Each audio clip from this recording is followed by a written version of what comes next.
Hello everyone. Thank you so much for watching our presentation. We are Group 3. I'm Mahya Nazarisharabian and my group mates are James Ragan, Stela Shrestha and Kanchan Phuyal. Our presentation is consists of 6 parts, including introduction, work breakdown structure, site location plan, MS project schedule, quality metric, and conclusion. First, let's get familiar with this project called Mojave Bloom. It's a solar-powered high-performance home specifically designed to support military veterans returning from service, especially those experiencing PTSD or traumatic brain injuries. The main goal is to create a living space that's not only energy efficient, but also healing, safe, and supportive for their well-being. Some of the key features include the use of high-performance renewable energy systems, which means the home relies heavily on solar power and smart low-energy technologies. The design also focuses on water efficiency and reducing environmental impact, which is extremely important in a desert climate like Las Vegas. Also, it supports partial off-grid living with smart and low-energy systems. The project is located at UNLV's Paradise campus on Tropicana Avenue. And about the modular construction approach, 10 prefabricated modules built by a local fabricator are delivered sequentially and assembled on the project site. For developing a work breakdown structure, we consider drawings and main phases of work that are including pre-construction, fabrication, module delivery, installation, envelope work, MEP, interior work, and closeout. We did it by considering that we have 10 repeated module building components. This is a level 5 work breakdown structure of the project. Each level is specified with specific IDs and colors. Level 1 is the name of project, UNLV Solar Decathlon project. Level 2 are the main parts of the project, including pre-construction, module fabrication and delivery, module installation, MEP system, interior works, and closeout. If I want to talk about the whole WBS, there are a lot of activities. So I just want to explain the first part, which is pre-construction. Level 3 of this part are project start, site establishment, and site preparation. Sub-activities of project start are permits, submittals, and procurement. Sub-activities of site establishments are site office setup, providing welfare facilities and fencing. And for site preparation, two sub-activities, which are level 4 of this part, are earthwork and grading, and also foundation. Sub-activities of foundations that are level 5 of WBS are pad and excavation, and the other one is seismic fear installation. Thank you, Maya, for providing the essential details of work breakdown structure and answering the question about what kind of activities. Now, I'll be talking about when and how to do these activities for the completion of the project. Hello, everyone. I'm Stela Shrestha, and I'll be talking about the sitemap and MS project part of the presentation. First, talking about this slide, we have a descriptive map with the position of symbols and the descriptive legends on the right-hand side. You can see a red box in the bottom half of our site where we have the laydown area, and the green box represents the modules. The bubbles with A1, A2 are the area codes assigned to the position of the modules, and the crane position is placed right above the red box so that it is near to the module storage area and the laydown area so that there's optimal movement for the crane. And we have all of the other things like the dumpster, the material storage area, the laydown area, delivery area, office trailer positioned in such a way such that there is less conflict and more organization of how things work on site. Now, we use MS Project to do the scheduling of our project. The MS Project has a detailed the MS Project was done with a detailed baseline schedule and logistical planning. We have listed all of our activities and given the corresponding duration and links to them such that all of the activities are linked Along with that, we have also assigned resources to these activities. We have also provided schedule reserve as specified in our project that acts as a buffer to uncertainties. This is the resource sheet of our project that encompasses of stakeholders, equipments, and the materials that are used in our project. This is a network diagram that consists of all of our activities. Here on the left-hand side, you can see summary activities listed. On the top, we have milestones.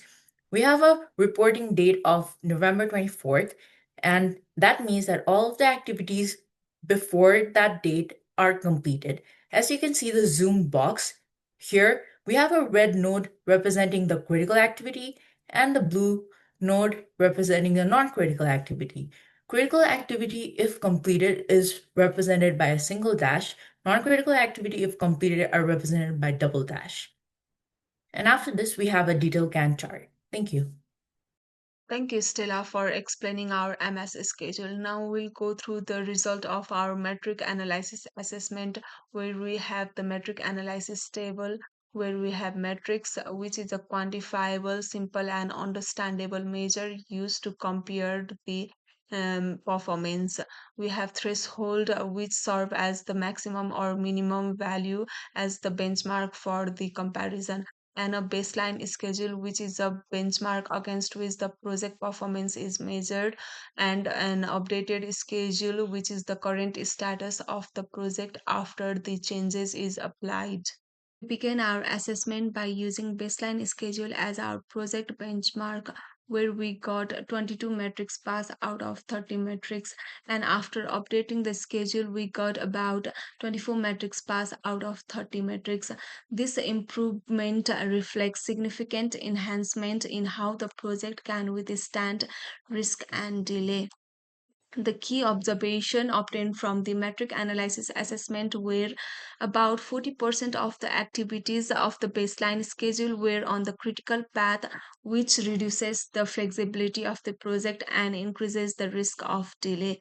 So we redistributed the dependencies, which leads to 27% of the activity to be on critical path, that reduces the critical path congestion and increase non-critical task.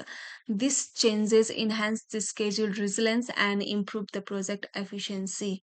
This is the pie chart we obtained from the updated schedule, where we got about 24 metrics pass out of 30 metrics and 5 fail with 1 not applicable.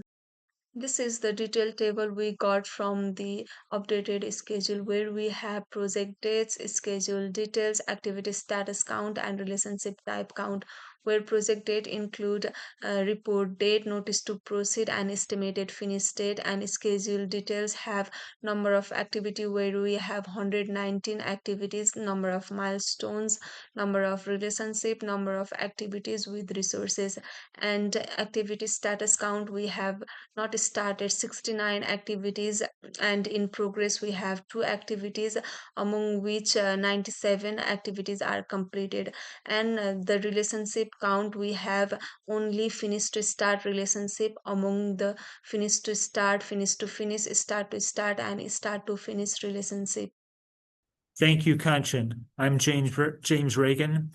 The following are the conclusions and results for the Group 3 UNLV Solar Decathlon project. The updated schedule that was developed by using the baseline schedule and applying the 30 metric assessment analysis has made our schedule more well organized and aligned. That can be demonstrated through the increase in the pass rate of the metric for baseline schedule from 73% to about 80%. We analyzed the Mojave Bloom project to understand the purpose and the design goals of the project. The timeline was created showing critical sequencing and dependencies of activities in the schedule. The schedule supports the cost, scope, and time of the project. The baseline schedule report was developed and delivered to support the baseline schedule, which serves as a reference point against which actual project performance can be measured.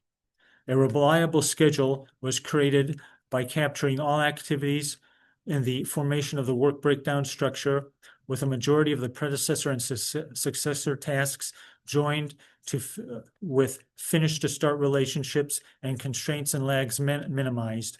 A critical path through the construction project was defined. Horizontal traceability was shown and vertical traceability was displayed.